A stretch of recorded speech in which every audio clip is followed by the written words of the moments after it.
ಪರಿಶಿಷ್ಟ ಜಾತಿ ಪರಿಶಿಷ್ಟ ವರ್ಗಗಳ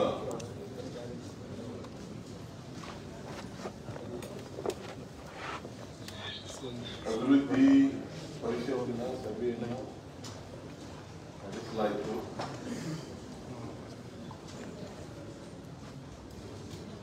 ಅದರಲ್ಲಿ ಮುಖ್ಯವಾಗಿ ಡೆಪ್ಟಿ ಚೀಫ್ ಮಿನಿಸ್ಟರು ಮತ್ತು ಇತರ ಎಲ್ಲ ಸಚಿವರುಗಳು ಕೆಲವು ಸಚಿವರುಗಳು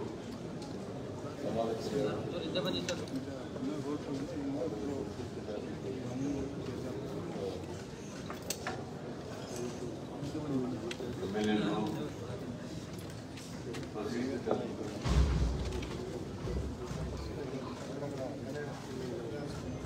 ಪರಿಶಿಷ್ಟ ಜಾತಿ ಪರಿಶಿಷ್ಟ ವರ್ಗಗಳ ಕಲ್ಯಾಣ ಸಮಿತಿಯ ಅಧ್ಯಕ್ಷರಾದಂತಹ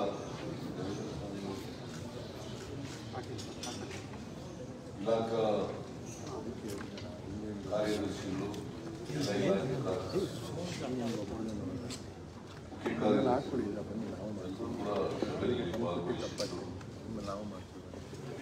ಈ ಸಭೆಯ ಮುಖ್ಯ ಉದ್ದೇಶ 2024-25 ವರ್ಷದ ಕ್ರಿಯಾ ಯೋಜನೆಯನ್ನು ಮಂಜೂರು ಮಾಡತಕ್ಕಂಥದ್ದು. ಕೋಡ್ ಆಫ್ ಕಾಂಡಕ್ಟ್ ಬಂದಿರೋದ್ರಿಂದ ಏಪ್ರಿಲ್ ಮೇ ತಿಂಗಳಲ್ಲಿ ಆಕ್ಷನ್ ಪ್ಲಾನ್ ಮಾಡ್ತಾ ಇದ್ದೀವಿ. ಈಗ ಫಸ್ಟ್ ವೀಕ್ ಆಫ್ ಏಪ್ರಿಲ್ನಲ್ಲಿ ಆಮೇಲೆ ಜುಲೈನಲ್ಲಿ 2024-25ನೇ ವರ್ಷಕ್ಕೆ ಆಕ್ಷನ್ ಪ್ಲಾನ್ ಅನ್ನು ಮಂಜೂರು ಮಾಡಿದ್ದೇವೆ. 2024-25ನೇ ವರ್ಷಕ್ಕೆ ನಮಗೆ ಸಿಗ್ತಕ್ಕಂಥ ಒಟ್ಟು ಅನುದಾನ 39,171 ಕೋಟಿ. 39,121 ಕೋಟಿ 46 ಲಕ್ಷ. ಅದರಲ್ಲಿ ಪರಿಶಿಷ್ಟ ಜಾತಿಯವರಿಗೆ 27,673 ಕೋಟಿ 96 ಲಕ್ಷ. ಪರಿಶಿಷ್ಟ ಜಾತಿಯವರಿಗೆ 27,673.96 ಕೋಟಿ. ಪರಿಶಿಷ್ಟ ವರ್ಗದವರಿಗೆ ಟಿಎಸ್ಪಿನಲ್ಲಿ 11,447.51 ಕೋಟಿ. ಟಿಎಸ್ಪಿನಲ್ಲಿ ಎಸ್ಸಿಪಿನಲ್ಲಿ 27,676.96, ಟಿಎಸ್ಪಿನಲ್ಲಿ 11,447.53 ಕೋಟಿ. ಒಟ್ಟು 39,121.46 ನಮಗೆ ಸಿಗ್ತಕ್ಕಂಥದ್ದು. ಕಳೆದ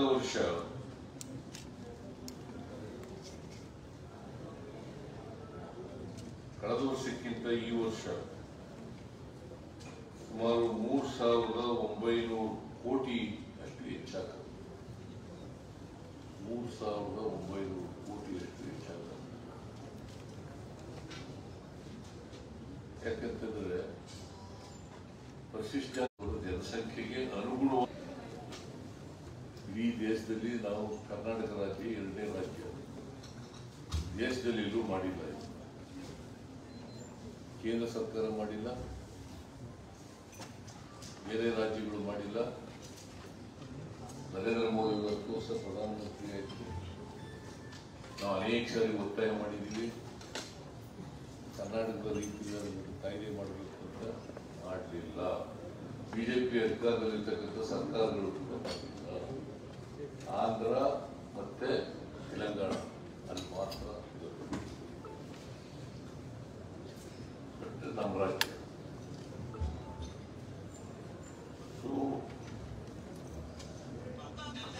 ಈ ಹಣನ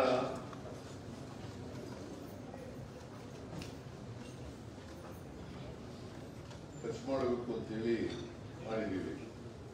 ಇಷ್ಟು ಹಣನ ಪರಿಸ್ಥಿತಿ ಇದ್ರ ಜೊತೆಗೆ ಗ್ಯಾರಂಟಿ ಯೋಜನೆಗಳು ಮೂಲಕ ಕೂಡ ಈ ವರ್ಗದ ಜನರಿಗೆ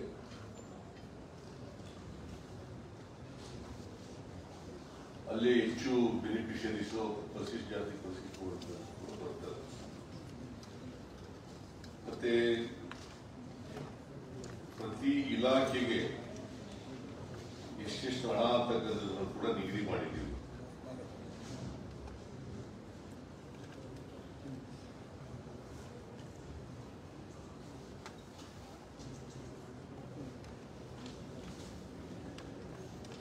ಮಹಿಳಾ ಮತ್ತು ಮಕ್ಕಳ ಕಲ್ಯಾಣ, ಸಮಾಜ ಕಲ್ಯಾಣ, ಇಂಧನ, ಕಂದಾಯ, ಆರೋಗ್ಯ, ಆಹಾರ ಮತ್ತು ನಾಗರಿಕ ಸರಬರಾಜು, ಹೀಗೆ ಎಲ್ಲ ಇಲಾಖೆಗಳಿಗೂ ಕೂಡ ಕೊಟ್ಟಿದ್ದೀವಿ.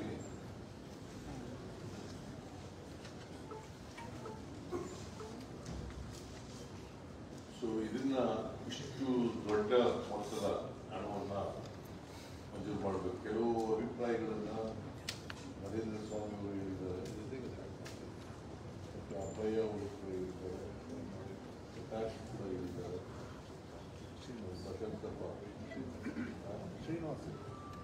ಶ್ರೀನಿವಾಸ್ ಕೂಡ ಹೇಳಿದ್ದಾರೆ, ವಸಂತಪ್ಪ ಅವರ ಅಭಿಪ್ರಾಯಗಳು ಕೆಲವು. ಯಾಕಂತಂದ್ರೆ ಅಂತಿಮವಾಗಿ ಈ ಎಲ್ಲ ಆಕ್ಷನ್ ಪ್ಲಾನ್ ನಲ್ಲಿ ಉಳಿತಾಯ ಆಗಬಹುದು ಅಂತ ಎಸ್ಟಿಮೇಟ್ ಮಾಡಿದ್ದಾರೆ. ಎಷ್ಟು ಉಳಿತಾಯ ಆಗಬಹುದು? 1327 ಕೋಟಿ ಉಳಿತಾಯ ಆಗಬಹುದು ಅಂತ ಗೊತ್ತಾಗ್ತದೆ. ಅದಕ್ಕೆ ಅಪ್ಪಯ್ಯ ಅವರು ಕೊಳಗೇರಿಗೆ ಸ್ವಲ್ಪ ಹೆಚ್ಚು ಹಣ ಕೊಡಬೇಕು. ಆಮೇಲೆ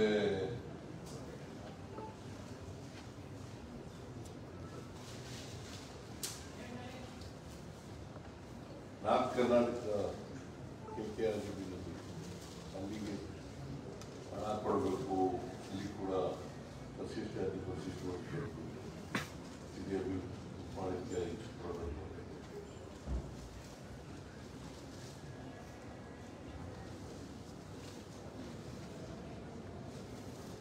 ಆಮೇಲೆ ಒಂದು ಇದನ್ನು ಮಾಡಿದ್ದಾರೆ, ಎಂಥದ್ದು ಮೌಲ್ಯಮಾಪನ ಮಾಡಿದ್ದಾರೆ. ಆ ಮೌಲ್ಯಮಾಪನ ಪ್ರಕಾರ 65% ಉಪಯೋಗ ಆಗಿರೋದು ಕಂಡು ಬರ್ತದೆ ಅಂತ ಹೇಳಿದ್ದಾರೆ. ಈಗ ನಾವು ಕಾನೂನು ಮಾಡಿ SCPT ST ಕಾನೂನು ಮಾಡಿ 2003 ಮಾಡಿದ್ವಿ. ಈಗಾಗಲೇ ನಾವು 10 ವರ್ಷ ಕಳೆದಿದೆ. ಈ 10 ವರ್ಷದಲ್ಲಿ ಏನಾಗಿದೆ, ಅವ್ರ ಪರಿಸ್ಥಿತಿ ಏನಾಗಿದೆ, random it's not a door to door ಮೌಲ್ಯಮಾಪನ, ರ್ಯಾಂಡಮ್ ಆಗಿ ಮಾಡಿದ್ದಾರೆ. ಅದರಲ್ಲಿ 65% ಸದುಪಯೋಗ ಆಗಿದೆ ಅಂತಕ್ಕಂಥದ್ದು ಗೊತ್ತಾಗ್ತದೆ. ನಾವು ಇನ್ನು ಮುಂದೆ ಮನೆಗೂ ಕೂಡ ಸರ್ವೆ ಮಾಡ್ತಕ್ಕಂಥ ಕೆಲಸ ಮಾಡಿ ಮನೆಯಲ್ಲೂ ಏನೇನಾಗಿದೆ, ಪ್ರತಿಯೊಬ್ಬರು ಏನೇನಾಗಿದೆ ಅಂತಕ್ಕಂಥದ್ದು, ಆರ್ಥಿಕ ಸಾಮಾಜಿಕ ಪರಿಸ್ಥಿತಿ ಏನು, ಔದ್ಯೋಗಿಕ ಪರಿಸ್ಥಿತಿ ಏನು ಮಾಡ್ತಕ್ಕಂಥ ಪ್ರಯತ್ನವನ್ನು ಮಾಡ್ತೀವಿ.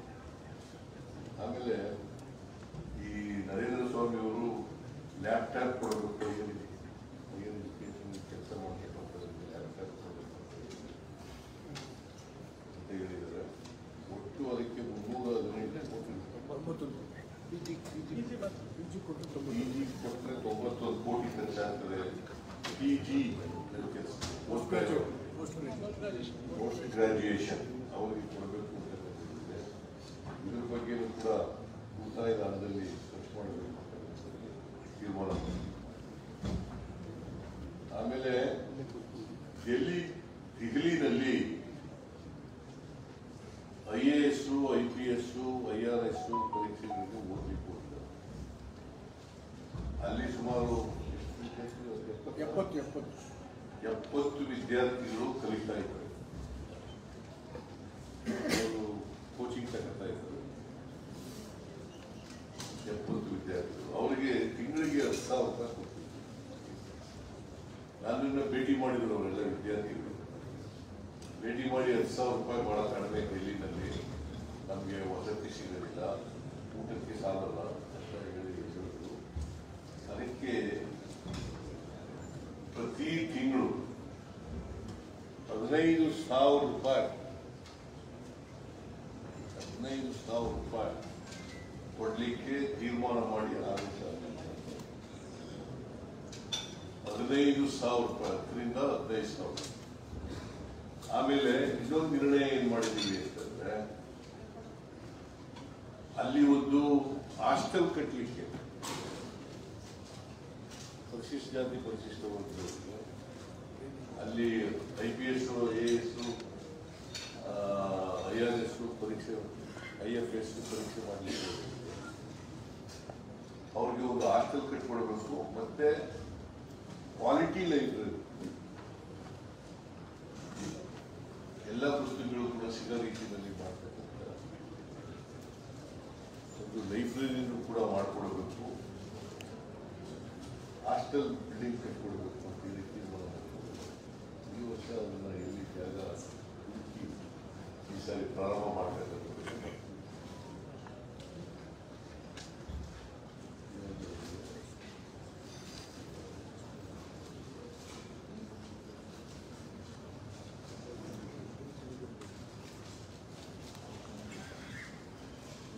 ಆಮೇಲೆ ರೆಸಿಡೆನ್ಸಿಯಲ್ ಸ್ಕೂಲ್ಗಳು ನಿಮ್ಗೆಲ್ಲ ಗೊತ್ತಿದೆ. ಈ ಸಾರಿ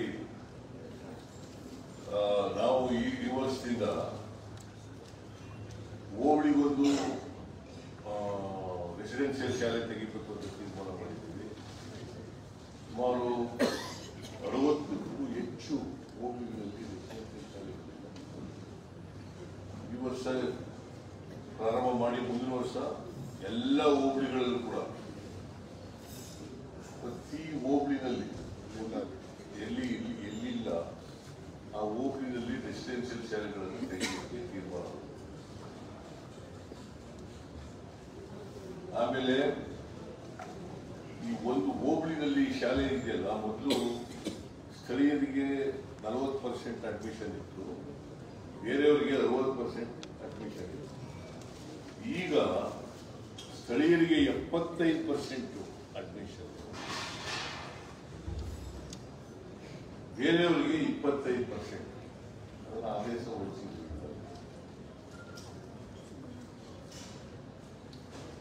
ಆಮೇಲೆ ಬಹಳ ಸ್ಪಷ್ಟವಾಗಿ ಸೂಚನೆ ಕೊಟ್ಟಿದ್ದೀನಿ, ನಾವು ಕೊಟ್ಟಂತ ಹಣ ಯಾಕಂದ್ರೆ ಆ ವರ್ಷನೇ ಖರ್ಚಾಗಬೇಕು, 100 ಆ ವರ್ಷನೇ ಖರ್ಚಾಗಬೇಕು. ಅಧಿಕಾರಿಗಳು ನಿರ್ಲಕ್ಷ್ಯ ವಹಿಸಿದ್ರೆ, ಬೇಜವಾಬ್ದಾರದಿಂದ ಖರ್ಚು ಮಾಡದೆ ಹೋದ್ರೆ ಅವ್ರ ಮೇಲೆ ಕ್ರಮ ತಗೊಳ್ಳಿಕ್ಕೆ ಕಾಯ್ದೆಯಲ್ಲಿ ಅವಕಾಶ ಇದೆ. ನಾವು ಕ್ರಮ ಜರುಗಿಸ್ತೀವಿ ಅಂತ ಬಹಳ ಸ್ಪಷ್ಟವಾಗಿ ಹೇಳ್ತೀವಿ. ಕೆಲವು ಕಡೆ ನಿಗಮಗಳಲ್ಲಿ ಹಣ ಖರ್ಚಾಗಿದ್ದು ಗಮನಕ್ಕೆ ಬಂದಿದೆ. ಅದರಿಂದ MLAಗಳು MLCಗಳು ಅವ್ರನ್ನ ಮನವೊಲಿಸಿ ಆ ಹಣ ಖರ್ಚು ಮಾಡಬೇಕು ಅಂತಕ್ಕಂಥದ್ದು. ಒಂದು ವೇಳೆ ಅಧಿಕಾರಿಗಳಿಂದ ತಪ್ಪಾದರೆ ಅವ್ರ ಮೇಲೆ ಕ್ರಮ ತಗ್ತೀವಿ. ಯಾಕಂದ್ರೆ ಕಳೆದ ಸಾರಿ ಸುಮಾರು 98 ಕೋಟಿ ಹಣ ಖರ್ಚಾಗಿದೆ. ಇದನ್ನು ಕೂಡ ಬಹಳ ಸ್ಪಷ್ಟವಾಗಿ ಹೇಳಿದ್ದೀವಿ. ಇದಾದ್ಮೇಲೆ ಈ ಆಕ್ಷನ್ ಪ್ಲಾನ್ ಅಪ್ರೂವ್ ಆಗಿ ಕೆಲಸ ಪ್ರಾರಂಭ ಆದ್ಮೇಲೆ 3 ತಿಂಗಳ ನಂತರ ಮತ್ತೆ ಸಭೆ ಸೇರ್ತೀವಿ. ಆಗ ಈ ವರ್ಷದ ಪ್ರಗತಿ ಯಾವ ರೀತಿ ಆಗಿದೆ ಅಂತಕ್ಕಂಥದ್ರ ಬಗ್ಗೆ ಚರ್ಚೆ ಮಾಡ್ತಕ್ಕಂಥದ್ದು ಮಾಡ್ತೀವಿ.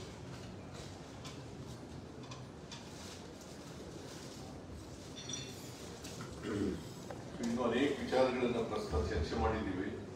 ಎಲ್ಲರೂ ಹೇಳಕ್ ಹೋಗಲ್ಲ, ಪ್ರಮುಖವಾಗಿರ್ತಕ್ಕಂಥ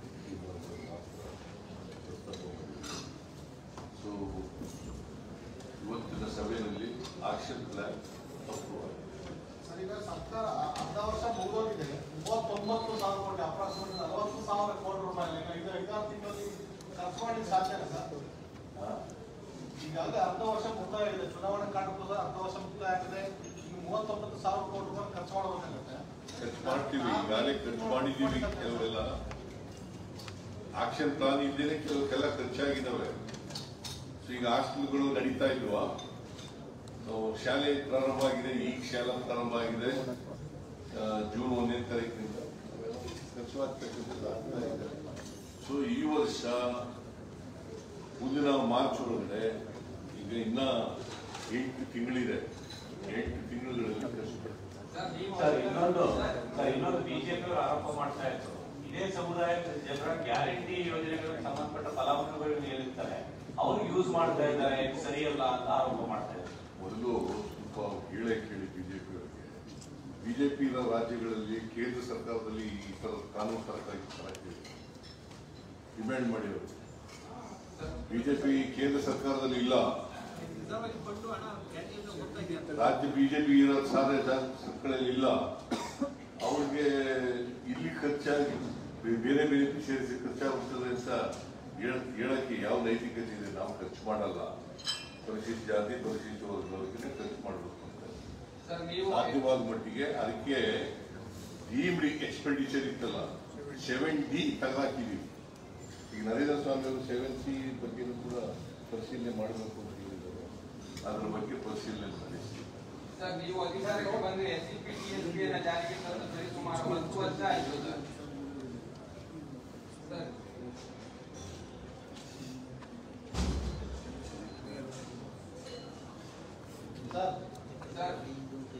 ಆಮೇಲೆ ಏನಾದರೂ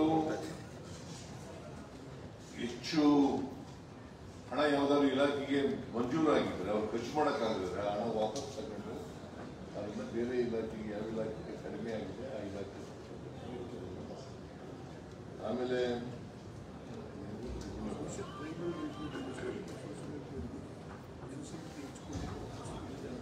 ಅದೆಲ್ಲ ಮಾಡ್ತೀವಿ.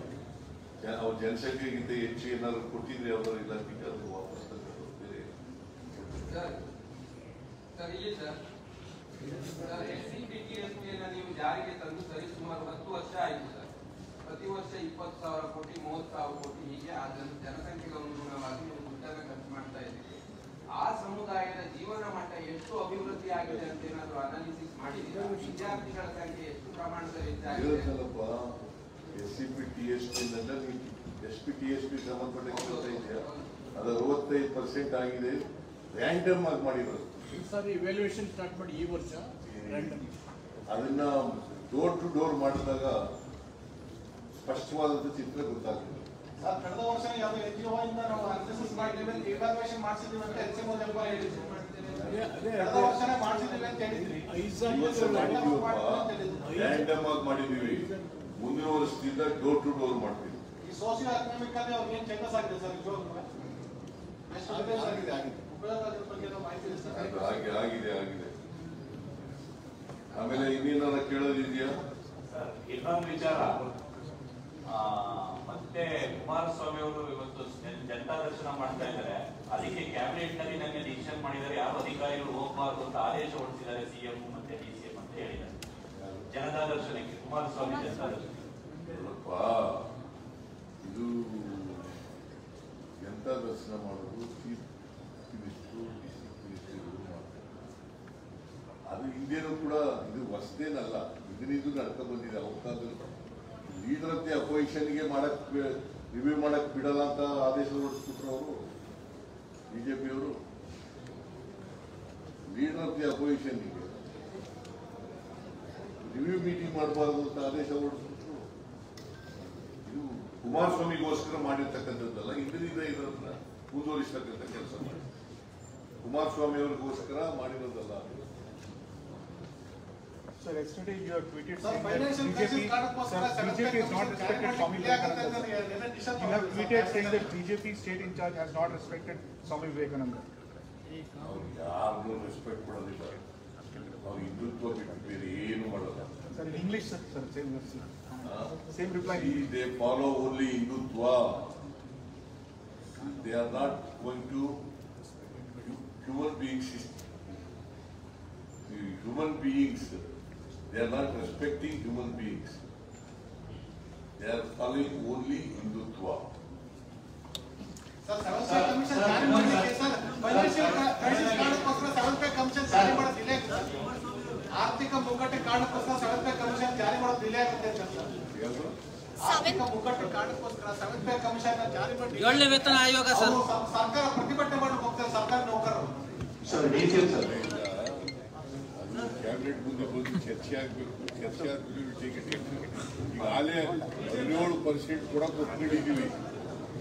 27% ಅವರು ರೆಕಮೆಂಡ್ ಮಾಡಿದ್ದಾರೆ. ಅದನ್ನು ಕ್ಯಾಬಿನೆಟ್ ಮುಂದೆ ಮಾಡಿ ಚರ್ಚೆ ಮಾಡಿ ಸರ್ 28 ಪ್ರತಿಭಟನೆ ಹೋಗ್ತಾರೆ sir. Kumaraswamy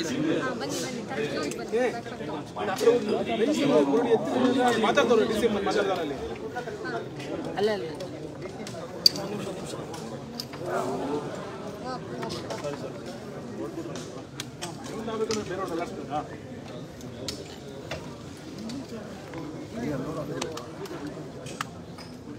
sir D K Kumaraswamy Janata ದರ್ಶನ ಸಂಬಂಧಪಟ್ಟಿಲ್ಲ ಯಾವಾಗ ನೋಡಿರೋ ಆಯ್ತು ಬಿಡು.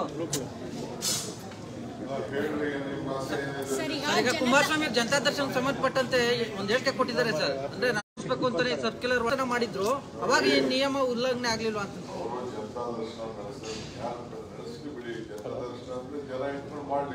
ಅಲ್ಲ ಸರ್, ಅಧಿಕಾರಿಗಳು ಹೋಗ್ಬಾರ್ದು ಅಂತೇಳಿ ಸೂಚನೆ ಕೊಟ್ಟಿದ್ದೀರಾ ಅಂತ. ಮಾಮೂಲಿ ರೆಗ್ಯುಲರ್ ಪ್ರೋಟೋಕಾಲ್ ಏನಿದೆ ಆ ಪ್ರೋಟೋಕಾಲ್ ಇನ್ವೈಟ್ ಮಾಡ್ತಾರೆ. ಹಳ್ಳಿ ತಿರುಗಲಿ ಯಾರು ಬೇಡ ಅಂತ ಹೇಳ್ತಾರೆ. ಹಳ್ಳಿಗಾರ ತಿರುಗಲಿ ಯಾರಾದ್ರೂ ನೋಡ್ಲಿ ಪ್ರೋಟೋಕಾಲ್ ಗೌರವದಿಂದ ಒಬ್ಬ ಮಿನಿಸ್ಟರ್ ಏನು ಯಾವ ರೀತಿ ರಿಸೀವ್ ಮಾಡಬೇಕು, MP ಯಾವ ರೀತಿ ರಿಸೀವ್ ಮಾಡಬೇಕು ಮಾಡ್ತಾರೆ. ನಾವು ಹೋಗಿ ಡೆಲ್ಲಿಲಿ ಹೋಗ್ಬಿಟ್ಟು ನಾವು ನಮ್ಮ ಪ್ರಿವಿಲೇಜ್ ನ ಎಕ್ಸ್ಟೆಂಡ್ ಮಾಡ್ತಾರಲ್ಲ, ಅವ್ರಿಗೆ ನಮ್ಗೇನು ಅವಕಾಶ ಇದೆ ನಮ್ಗೆ ಇರ್ತದೆ, ಅವ್ರ ಅವಕಾಶ ಇದೆ ಅವ್ರ ಅವಕಾಶ ಇದೆ. ಜನಕ್ಕೆ ಹೋಗೋದು ಬೇಡ ಅನ್ನೋರು ಯಾರು ಬೇಡ ಅಂತ ಹೇಳ್ತಾರೆ. ಅದನ್ನ ನಮಗೂ ಇದಕ್ಕೂ ಸಂಬಂಧ ಇಲ್ಲ, ನನ್ಗೆ ಗೊತ್ತೇ ಇಲ್ಲ. ನನಗೆ ಸರ್ಕಾರ ಜನರಲ್ ಇವೆಲ್ಲ ಏನು ಪ್ರೊಸೀಜರ್ ಇದೆ ಆ ಪ್ರಕಾರ ಆಗ್ತಾ ಇರ್ತದೆ. ಸರ್ ಲೋಕಸಭಾ ಚುನಾವಣೆ ಆದ್ಮೇಲೆ ಸ್ವಲ್ಪ ಕಲನ ವಿರಾಮ ಆಗಿದ್ದು ಈಗ ಮತ್ತೆ ಶುರುವಾಗಿದೆ. ಸಿಡಿ ಫ್ಯಾಕ್ಟರಿ ಈಗ ಮೂಡ ಫ್ಯಾಕ್ಟರಿ ಶುರು ಮಾಡಿದ್ದಾರೆ ಒಬ್ರು ಕಾಂಗ್ರೆಸ್ ನಲ್ಲಿ. ಸಿದ್ದರಾಮಯ್ಯನವ್ರನ್ನ ಕುರ್ಚಿ ಇಳಿಸೋದಕ್ಕೆ ಪ್ಲಾನ್ ಮಾಡ್ತಾ ಇದ್ದಾರೆ. ಸಿಎಂ ಕುರ್ಚಿ ಕವರ್ ಹಾಕಿರೋದೇ ಈ ಕೆಲಸ ಮಾಡ್ತಾ ಇರೋದು ಅಂತ ಆರೋಪ ಮಾಡ್ತಾ ಇದ್ದಾರೆ. ಬಹಳ ಸಂತೋಷ. ನನ್ನ ನೆನೆಸ್ಕೊಳ್ಳಿಲ್ಲ ಅಂದ್ರೆ ಕೆಲವು ನಿದ್ದೆಲ್ಲೂ